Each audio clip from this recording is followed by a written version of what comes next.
Hello and welcome to this tutorial video.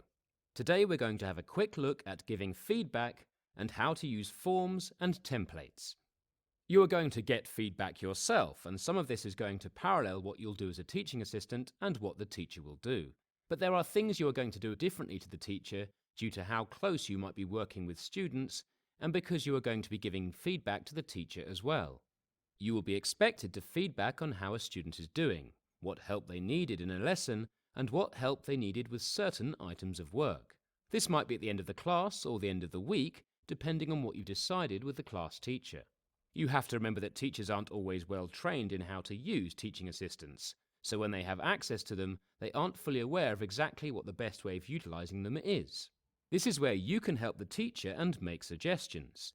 If you have the opportunity, it is always best to feedback after every lesson so the teacher can tweak any plans for the next one. You're also going to be feeding back to the student as you work with them, so they can constantly learn, be encouraged, and improve. Because time is often at a premium and teachers might have to move on quickly after a lesson, and so might you for that matter, what helps is to have a range of sheets and templates or shared documents that you and the teacher can tap into quickly and easily to give or receive any feedback.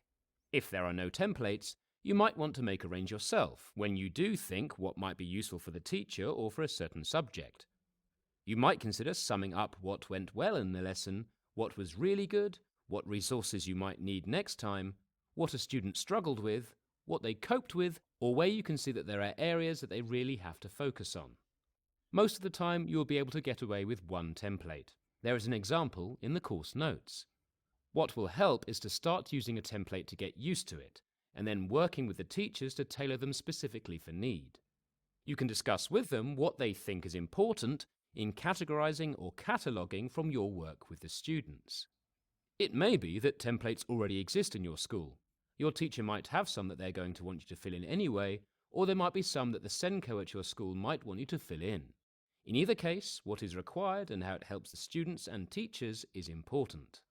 Make sure any templates or forms are not overly complicated. If you get into a situation where you're producing something that's 3 or 4 pages long, you might have overdone it.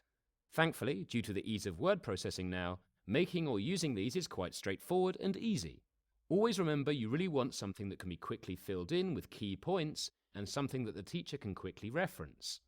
Speed and ease of use are important for day-to-day feedback, or it will simply be missed and lost in the workload. If you're looking at end-of-term reports, end-of-year reports, or reports to other agencies, then you can go into more detail and take more time. The good thing is, if you have regular records of feedback, you can use this to inform the larger reports.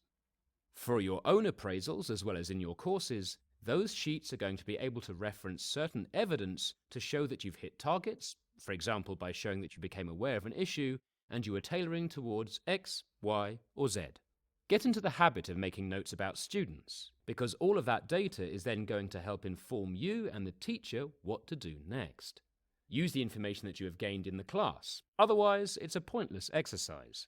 Occasionally you might find that a teacher is not really reading what you put, but always remember that you must continue to be professional and not give up. Try to work on the best way to help the teacher in those instances. You will be introduced to the 5 steps in the teaching cycle later in this course. This will be good to link with what you have learned here and refer back to whenever you are giving feedback.